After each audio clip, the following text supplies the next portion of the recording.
आज की वीडियो प्रकाश। प्रकाश क्या है? प्रकाश एक प्रकार की ऊर्जा है। क्या है? ऊर्जा, जो हमें वस्तुओं को देखने में सहायता करती है। यदि हम किसी रूम के अंदर हों और हम उसके अंदर लाइट को बंद कर दें तो क्या हमें वास्तव में कोई वस्तु दिखाई देगी? नहीं दिखाई देगी। चारों तरफ अंधेरा ही अंधेरा होगा। इसलिए प्रकाश क्या है? प्रकाश एक प्रकार की ऊर्जा है जो हमें देखने में सहायता करती है। प्रकाश आपने पहले भी पढ़ा है। प्रकाश हमें सूर्य से भी प्राप्त होता है, लाइट से भी प्राप्त होता है। तो आज मैं प्रकाश के बारे में बता रहा हूं कि प्रकाश का अपवर्तन क्या है, जो कक्षा 8-9 के प्रयोग में होता है। अपवर्तन क्या है?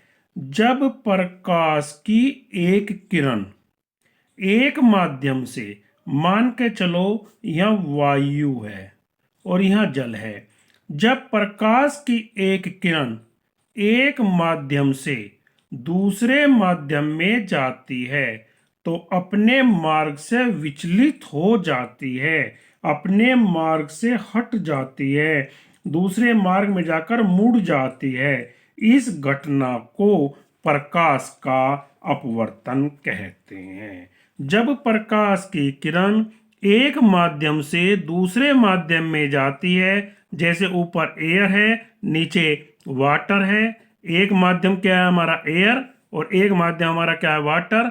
जब एक से दूसरे में गई तो अपने मार्ग से कितनी हो जाती है? विचलित हो जाती है, हट जाती है, मुड़ जाती है।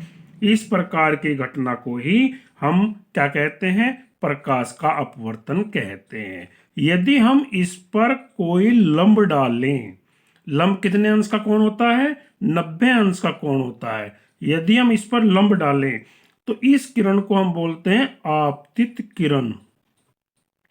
जिस माध्यम से गई थी उस किरण को बोलते हैं हम आपतित किरण। जिसमें गई थी उसे बोलते हैं हम अपवर्तित किरण। अपवर्तित किरण। और ये हमने ऊपर से डाला जिसे हम बोलते हैं अभिलंब। अभिलंब कितने अंश का बताया मैंने?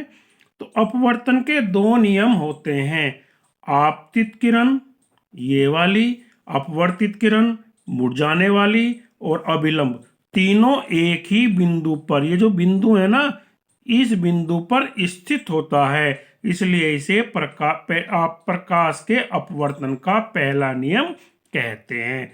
जब प्रकाश की कोई किरण, जिसे हम आपतित किरण कहते हैं, और दूसरी किरण कौन सी है? निकलने वाली अपवर्तित किरण और अभिलंब, तीनों एक ही बिंदु पर स्थित होते हैं। ये अपवर्तन का पहला नियम है। जब प्रकाश की एक किरण एक माध्यम से दूसरे माध्यम में प्रवेश करती है तो प्रकाश की किरण का अपवर्तन होता है। अपवर्तन के दो नियम हैं। पहला नियम क्या है? आपतित किरण, आपतित किरण, कोमा अपवर्तित किरण, और आपतन बिंदु और आपतन बिंदु पर अभिलंब।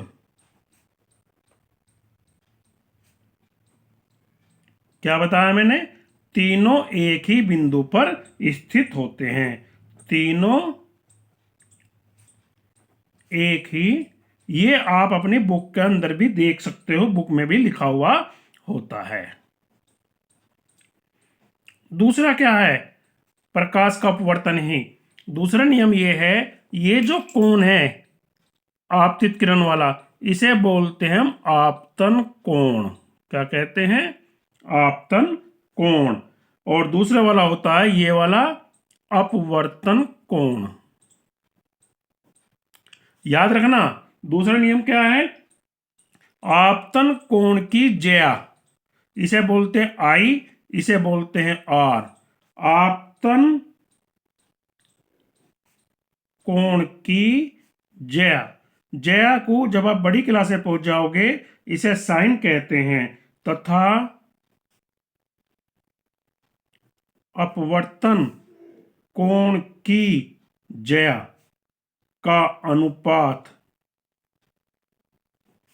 नियत होता है,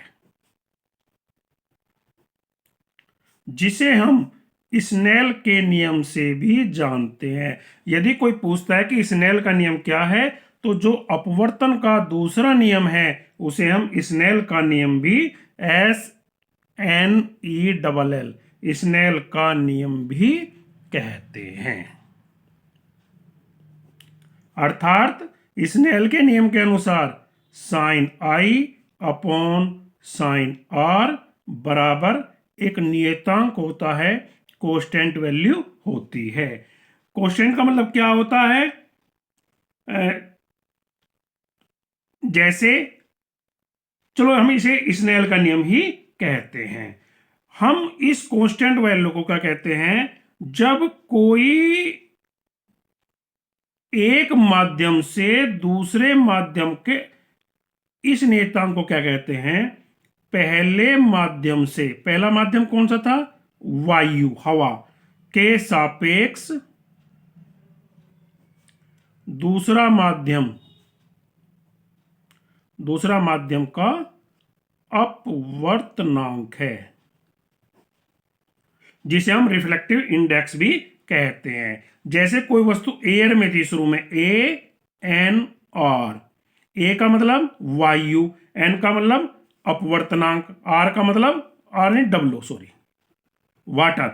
क्या होगा इसका जो फार्मूला होगा? वायु में प्रकाश की चाल, वायु में प्रकाश की चाल, और दूसरी चीज क्या है? पानी में प्रकाश की चाल। अगर कहीं लिखा हुआ है WNG, इसका मतलब है W फॉर वाटर, पानी में प्रकाश की चाल, और G फॉर होता है कांच, कांच में प्रकाश की चाल। जब कोई प्रकाश की किरण वायु से शीशे में प्रवेश कर रही है, वायु से शीशे में, तो हम कहते हैं इसका अपवर्तनांक ANG होगा, या GNW होगा, या ANW होगा। तो इसकी परिभाषा क्या हुई? वायु बोलते हैं एयर, फ्रॉम शीशे को बोलते हैं गिलास। तो ANG क्या होगा? ANG। यदि मैं ANG को सूत्र के रूप में लिखूं तो वायु में प्रकाश की चाल बटे कांच में प्रकाश की चाल। यहां एक बात बता दूं, अपवर्तनांक एक अनुपात है, इसका कोई भी मात्रक नहीं होता। अपवर्तनांक का कोई भी मात्रक नहीं होता है।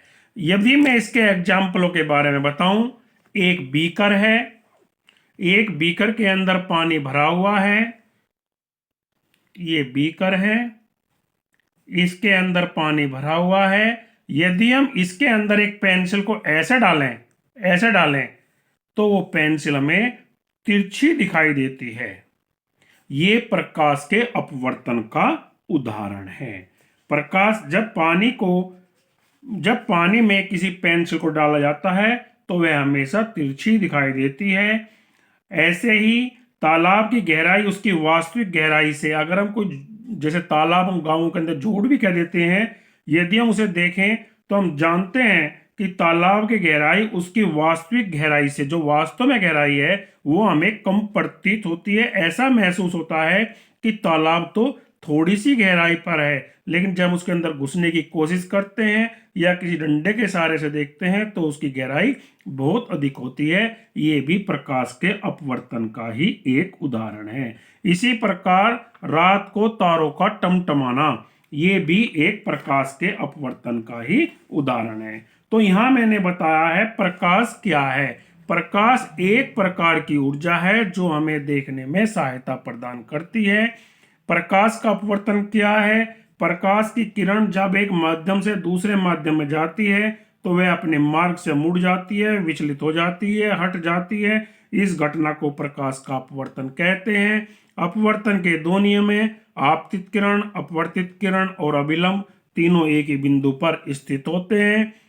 आपतन कोण की ज्या साइन और अपवर्तन कोण की ज्या का अनुपात एक नियत होता है, स्थिर होता है, जिसे हम स्नेल का नियम भी कहते हैं। इसे स्नेल के नियम से भी जाना जाता है।